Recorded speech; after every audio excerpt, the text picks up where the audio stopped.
¿Qué tal, hermanos? ¿Cómo les va? Buenos días, que el Señor los bendiga.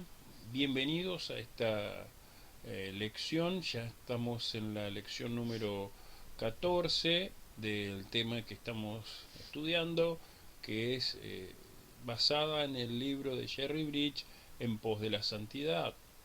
Ya estamos en la lección 14, nos queda esta, la lección 15, que habla de santidad en un mundo impío, y la lección 16, que ya habla del gozo de la santidad, y ya con eso ya estaríamos terminando, es decir, que estamos a 6 videos de terminar la lección, el estudio sobre la santidad que hemos venido haciendo y recorriendo a lo largo del año, ¿sí?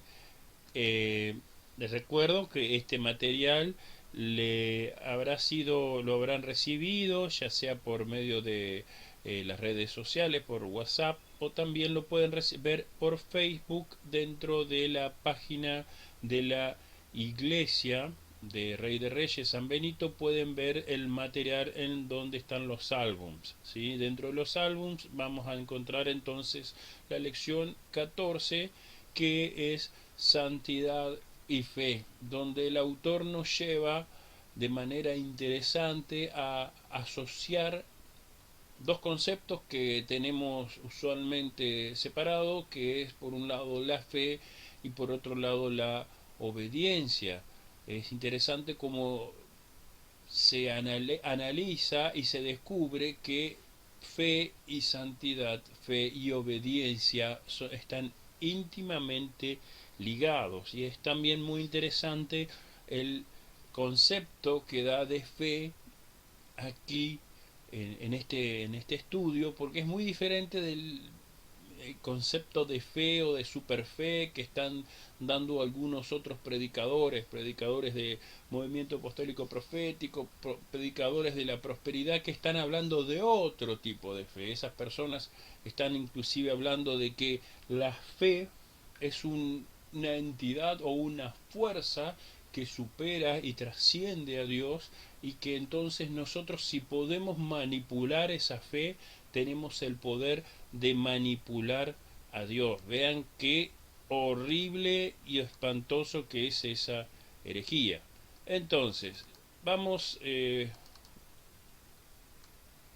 recordarán que cómo hacemos este estudio. Primero hacemos el repaso de todas las preguntas de las lecciones anteriores, de la lección anterior, y luego, a medida que vamos estudiando, vamos haciendo pequeños repasos sobre preguntas que vamos repitiendo una y otra vez, de tal manera que nos quede. Y al final del documento tenemos un anexo de preguntas en blanco que ustedes pueden ir respondiendo.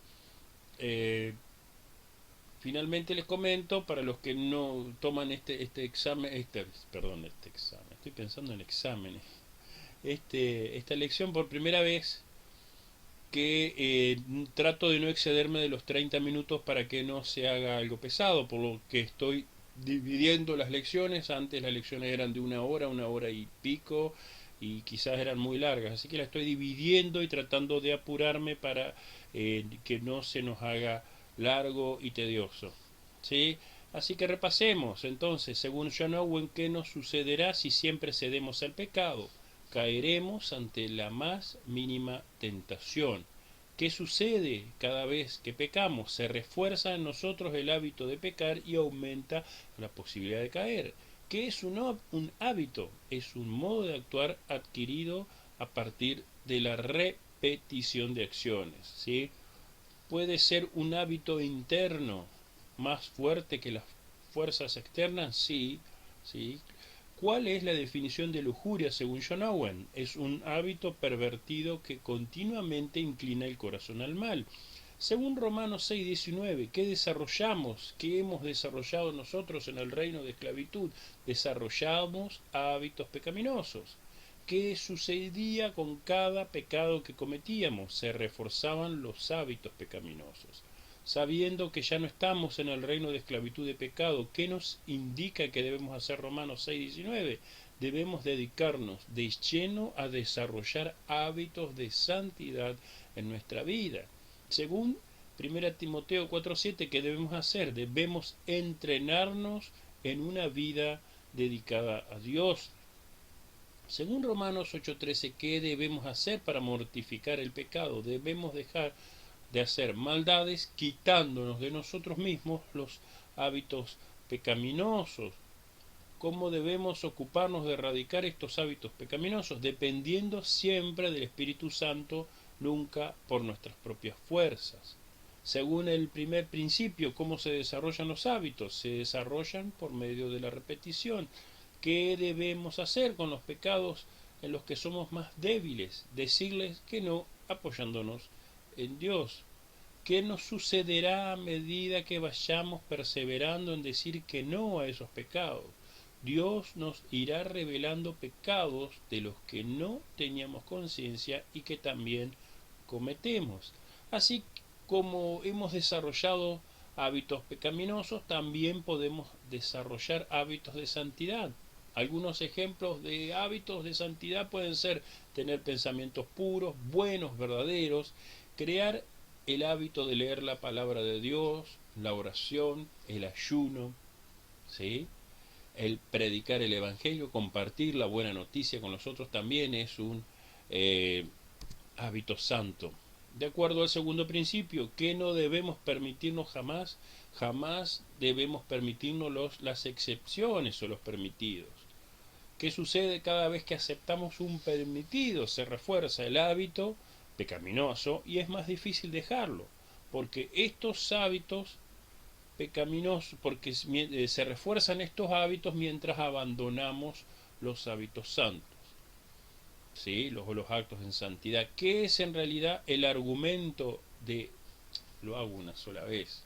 Es una trampa muy peligrosa y sutil, y que sabemos cuando elegimos pecar, que el problema con el pecado se extiende sin resolverse. Nosotros debemos con el pecado decirle, no, hasta acá pecado, no peco porque no quiero.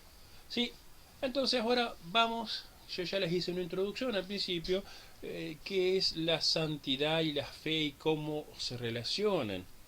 Sigo con la versión Biblia de Dios para Todos.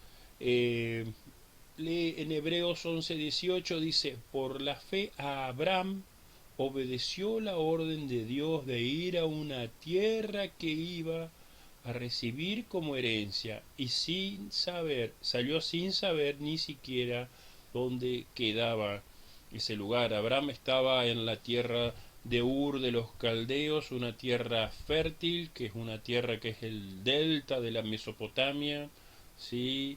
Un lugar muy, dicen algunos que ahí estaba el jardín del Edén, un lugar muy lindo, o sea, muy fructífero, fértil, muy fértil, y él vivía ahí, y Dios lo llamó y le dijo que saliese de la casa de los padres y que se fuese a un lugar que él le iba a mostrar. Hoy vamos a estudiar la importancia y la relación también de lo que es mandamiento y promesa. ¿Sí? Entonces, en el camino de la santidad es frecuente que los deberes que tiene Dios para con nosotros a los ojos de los no creyentes, de los incrédulos, estos sean ilógicos y absurdos. El autor menciona que conoció un granjero en Kansas que, a pesar de saber que durante la cosecha de trigo no se puede perder tiempo, sino que se tiene que hacer a full con todos los recursos asignados, uno no se puede tomar vacaciones, un día de descanso, uno no puede descuidar nada, porque si no el grano se echa a perder. Y a pesar de todo, este granjero jamás obligó a sus trabajadores a trabajar un día domingo, porque era cristiano, aun cuando hubiese amenaza de tormenta. Para sus vecinos, conducirse, este accionar era muy lógico, era absurdo, pero con el correr del tiempo y con lo que este hombre entendía como la voluntad de Dios, terminó siendo el granjero más próspero de la zona. También Abraham, tenemos el caso de Abraham, que obedeció por fe en lo que él creía que era la voluntad de Dios.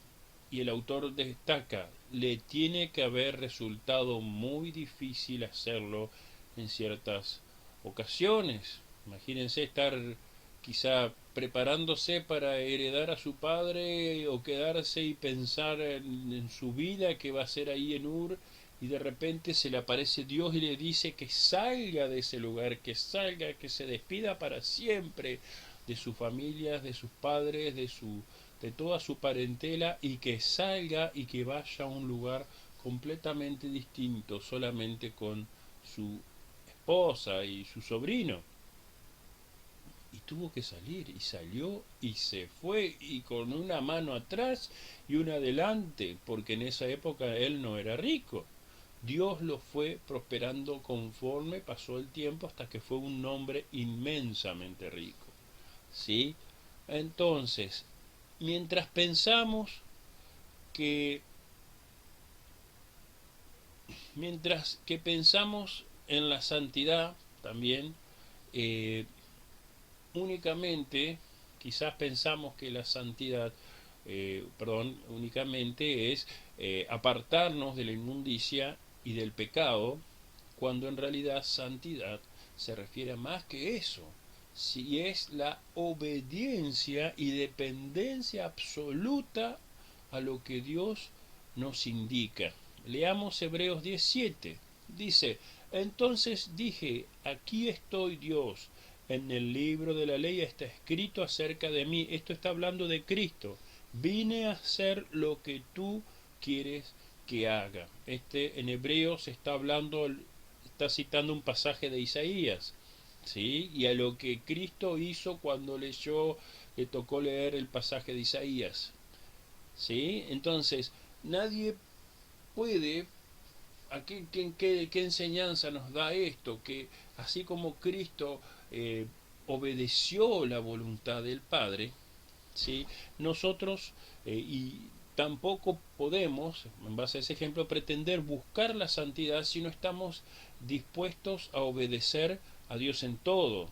La Biblia no solamente nos pide que nos separemos de toda contaminación, sino que obedezcamos a Dios por más que nos cueste, por más que nos requiera sacrificios conscientes y incluso que nos exponga a peligros. Pensemos en aquellas personas, por ejemplo, que se convierten al Evangelio en países musulmanes o en países donde hay alta persecución, y ellos seguidamente, inmediatamente están expuestos a peligros, peligros de muerte, peligros de encarcelamiento, peligros de encarcelación, sacrificio de toda su vida, de repente cae por la tierra, porque ellos deciden amar y obedecer a Dios. Entonces el autor recuerda que mientras él servía en la marina, en cierta ocasión tuvo un problema, un accidente que provocó que perdiesen una lancha valiosa, ¿sí? Y más de 12 vidas se vieron puestas en peligro.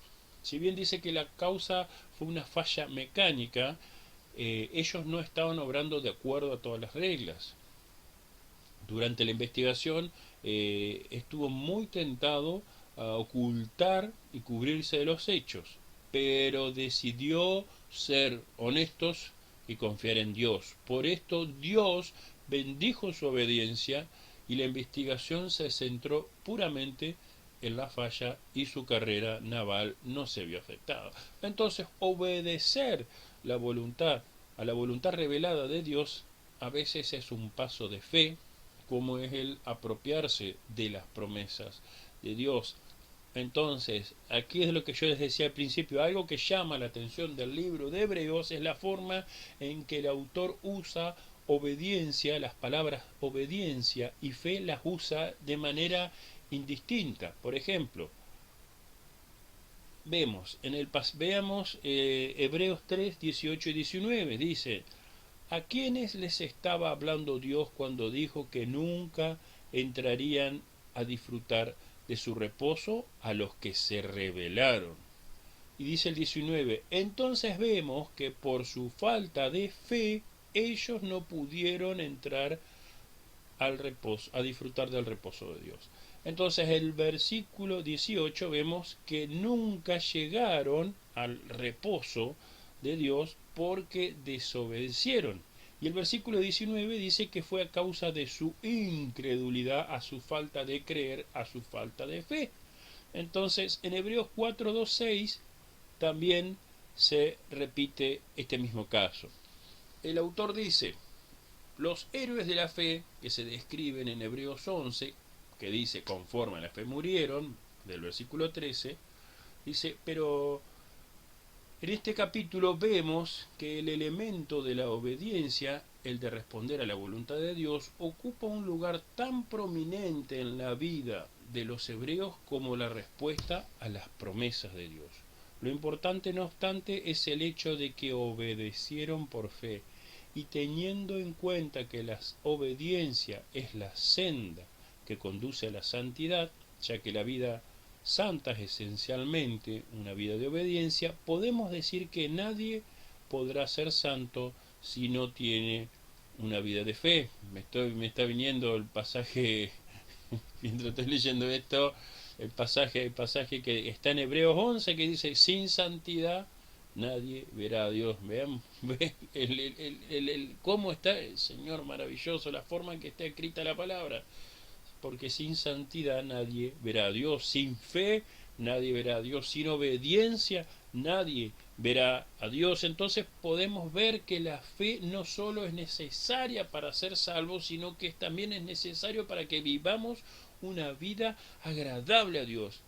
Nos permite la fe apropiarnos de las promesas y también obedecer los mandamientos. Entonces, mediante la fe podemos obedecer incluso cuando es difícil o cuando para el mundo es ilógico. Repasemos entonces, ¿cómo pueden ser los requisitos de la santidad a los ojos de los no creyentes? Absurdos e ilógicos. ¿Le resultó fácil a Abraham obedecer a Dios? No. ¿Acaso la santidad es más que la separación de la inmundicia y del pecado moral? Sí, significa la absoluta obediencia a lo que Dios quiere. ¿Qué nos enseña Hebreos 17? Que el Señor Jesús vino a hacer la voluntad del Padre. ¿Qué le sucedió al autor al ser honesto y confiar en Dios en medio de su problema? Esto es el autor del libro, ¿sí? Fue bendecido por Dios. ¿Qué nos enseña el libro de Hebreos respecto de la obediencia y la fe? Que ambas están tan unidas que significan lo mismo, ¿sí? Si mediante la fe podemos obedecer cuando algo es difícil e ilógico, ¿qué podemos deducir? Que no solo creemos para ser salvos, sino también para vivir una vida agradable a Dios. ¿Ven cómo esta explicación bíblica de fe se contradice contra el solamente tener una fe para alcanzar los sueños, alcanzar el éxito, para poder manipular a Dios mediante declaraciones y decretos y actos de fe? Esta fe es obedecer a Dios y es la fe que Dios quiere que nosotros tengamos. Entonces se pueden tomar varios ejemplos de Hebreos 11 que confirman esta afirmación. Leamos Hebreos 11:4. Por la fe Abel ofreció mejores sacrificios que Caín. Dios dijo que aceptó sus ofrendas y lo aceptó por su fe. Aunque Abel murió, él sigue hablando por medio de su fe. Entonces, por fe, Abel ofreció un mejor sacrificio que su hermano Caín y fue aprobado por Dios. Yo creo que el año pasado, antes que empezásemos a transmitir, yo di una prédica y expliqué el pecado de Caín, ¿sí? Porque la ofrenda lo hice predicando sobre el libro de Judas. ¿Por qué la ofrenda de Caín no fue aceptada y sin embargo la de Abel sí? Porque uno cuando lee el pasaje en el Génesis, la Biblia dice que Abel era ganadero, era pastor y Caín era agricultor. Entonces uno piensa que uno debía ofrendar a partir de lo que tenía de lo que su actividad tenía. Y si leemos a través de toda la Biblia y la historia, vemos que la ofrenda, siempre la ofrenda aceptable a Dios, siempre y siempre ha sido un cordero. ¿Sí? Esto es una figura del Cristo, de la muerte de Cristo, que sería el cordero que quita el pecado del mundo. Dios, entonces podemos asumir que Dios le explicó a cada uno de ellos cómo era la ofrenda que ellos debían dar. ¿Sí? Abel creyó a Dios en los requisitos que debía, en los requisitos de la ofrenda que Dios quería, y la ofreció tal cual Dios quería, y Dios le bendijo por su obediencia. En cambio, Caín no creyó en los requisitos de Dios, no le creyó a Dios, e hizo su ofrenda como él quiso, a partir de los frutos de la tierra, no de la...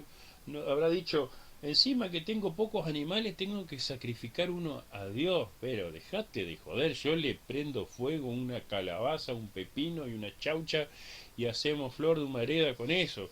Y que me deje molestar, yo no. Y obviamente no tuvo bendición. Y es donde se encendió la ira y la envidia en Caín, porque Abel había sido bendito, porque su ofrenda había sido bendita. ¿Sí? Entonces ahí tenemos un ejemplo de fe y de obediencia. ¿Sí? El mundo nos ofrece metas para ser ricos, ¿sí? Metas para ser felices, como ser fama, ser ricos. Eh, Esas son metas que para el mundo son deseables y codiciables, más la Biblia las contradice. Leamos Mateo 20, 26, 27 y 1 Timoteo 6, 17 y 18. Dice Mateo 20, 26, 27, pero entre ustedes no deben ser así, más bien el que quiera ser más importante entre ustedes debe hacerse su siervo, el que quiera ser el número uno entre ustedes debe ser su esclavo. Y 1 Timoteo 6, 17 y 18 dice, ordena a los que se hacen ricos con las cosas del mundo que no se llenen de orgullo. Dile que pongan su esperanza en Dios, no en el dinero, porque el dinero no es seguro. En cambio, Dios nos da todo en abundancia para disfrutarlo. Diles que hagan el bien, que se hagan ricos en buenas obras, que den con alegría y que estén dispuestos a compartir. Entonces aquí dice que los ricos no deben poner sus esperanzas en la riqueza, sino que ser ricos en buenas obras, dando con alegría y estando dispuestos a compartir. Para obedecer a estos valores bíblicos se debe tener fe, en especial cuando la sociedad nos pone metas totalmente opuestas. Yo debo ser rico y quedarme con todo y no compartir nada, yo voy a ser líder y yo voy a posicionarme por arriba de los otros y yo voy a mandar y yo no voy a servir a nadie, etcétera, etcétera. Eso es lo que el mundo nos ofrece. Entonces, ejercitarnos en estos mandatos nos exige de fe en creer en la palabra de Dios, que lo que Dios nos pide es para nuestro bien.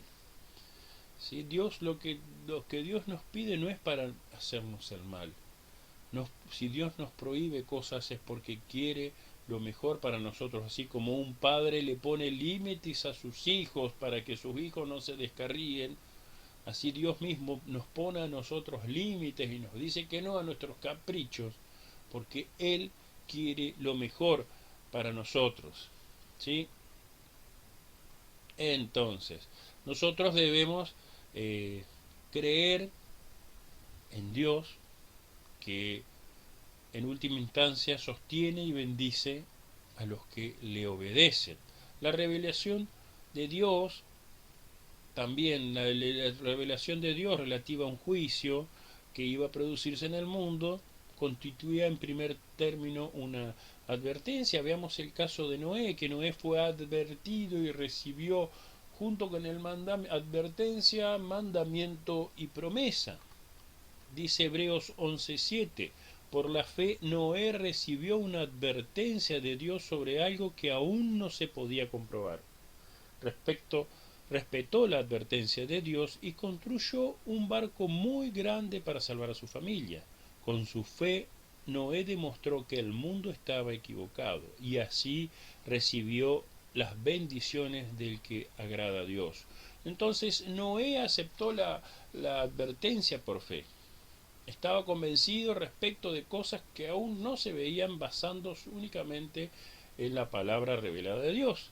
También tenía fe en que el arca sería el único medio de salvación del juicio que se avecinaba. Noé reaccionó de manera correcta a la promesa de Dios y así se salvó a sí mismo y a su familia. 140 años le llevó construir el arca a Noé, pero lo hizo incansablemente porque hizo caso a Dios y creyó en su promesa. Quizás este sea, dice el autor, uno de los ejemplos más grandes del mundo de perseverar en la obligación de obedecer a Dios. Entonces, con respecto a Abraham, sin embargo, también podemos ver que su llamamiento también se compone de dos partes. Mandamiento es abandonar la tierra de su padre Nur e ir a una tierra que Dios le mostraría. Y la promesa es que Dios haría de él una gran nación y a través de él serían benditas todas las familias de la tierra. Hebreos 11:8 dice, Abraham creyó que tanto el mandamiento como la promesa venían de Dios, de modo que obedeció el mandamiento teniendo la esperanza de que la promesa se cumpliría. Se dice de él, por la fe Abraham obedeció. Aquí vemos cómo está escrito y explicitado bien lo que es mandamiento y promesa. Entonces, la Biblia cuenta el relato de Abraham de una manera muy positiva y muy como que no hubo demasiados problemas, pero uno haciendo un poco de análisis se da cuenta que lo que le costó a Abraham obedecer y depositar su fe en Dios. John Brown compara el caso de Abraham al de una persona que previo al descubrimiento de América abandona las playas de Europa y se entrega junto con su familia a la misericordia de las olas como consecuencia de un mandamiento de Dios y la promesa que sería encaminado hacia un país en el que sería el fundador de una gran nación y la fuente de bendición para muchas naciones. Entonces, el paso de obediencia en el camino de la santidad frecuentemente carece de lógica.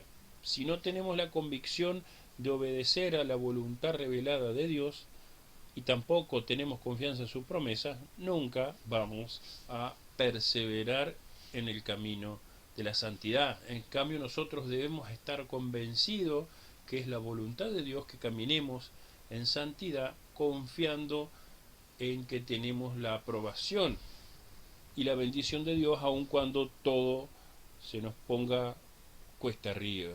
¿Sí? Entonces, frecuentemente en la vida un acto de obediencia requiere de convicción, estar convencido y confianza. ¿Sí? Repasemos. Entonces, ¿cómo pueden ser los requisitos de la santidad a los ojos de los no creyentes? Absurdos e ilógicos. ¿Le resultó fácil a Abraham obedecer a Dios? No, no le resultó. ¿Acaso la santidad es más que la separación de la inmundicia del pecado moral? Sí, significa la absoluta obediencia a lo que Dios quiere. ¿Qué nos enseña Hebreos 17? Que el Señor vino para hacer la voluntad del Padre. ¿Qué le sucedió al autor del libro al ser honesto y confiar en Dios en medio de su problema? Fue bendecido por Dios. ¿Qué nos enseña entonces el libro de Hebreos respecto de la obediencia y la fe? Que ambas están unidas y que significan, tan unidas que significan lo mismo. Si mediante la fe podemos obedecer cuando algo es difícil y lógico, ¿qué podemos deducir? Que no solo creemos para ser salvos, sino también para vivir una vida agradable a Dios. ¿Qué aprendemos de Hebreos 11:4, que Abel obedeció a Dios creyendo en su voluntad revelada y que recibió su bendición. Que aprendemos de Mateo 20, 26, 27 y 1 Timoteo 6, 17 y 18, que la Biblia contradice lo que para el mundo son metas buenas y codiciables. ¿Qué se necesita para obedecer a la palabra en este aspecto? Necesitamos fe en las intenciones de Dios sabiendo que Él bendice la obediencia. Entonces, mandamiento y promesa son cosas sueltas o van juntas. No, van juntas. Cuando Noé recibió la advertencia, ¿qué recibió también? Recibió la promesa de salvación. Cuando Abraham fue llamado, ¿qué recibió? El mandamiento, o sea, Abraham recibió el mandamiento de irse de la tierra de su padre a una tierra que Dios le daría, y la promesa de ser padre de naciones, y por medio de él serían benditas todas las naciones de la tierra. Ya vamos terminando. Si no obedecemos la voluntad revelada de Dios ni tampoco creemos en sus promesas, ¿qué nos sucederá? No podremos perseverar en el camino de la santidad. Y finalmente, un acto de obediencia se compone de dos partes. ¿Cuáles son? Convicción y confianza. Hasta aquí, mis hermanos, la primera parte de la lección. Creo que es bastante desafiante el tratar de comprender que obediencia y fe van de la mano y cómo la palabra de Dios las usa de manera indistinta. ¿Sí? Vamos a pedir la bendición del Señor para este día, para lo que resta de la jornada. Señor Jesús, te damos gracias por esta palabra, Señor, que nos quede picando durante el resto de la semana este concepto sobre la igualdad igualdad de conceptos de obediencia y fe. Señor, te pido que nos estés bendiciendo con una semana de obediencia, que tu presencia acompañe nuestros pasos, que se vaya encendiendo en nosotros un anhelo cada vez más grande de buscarte en tu palabra, buscarte en oración, de apartarnos de todo pecado, apartarnos de la inmundicia y abrazar la santidad. En el nombre de Jesús. Amén. Que el Señor los bendiga, hermanos.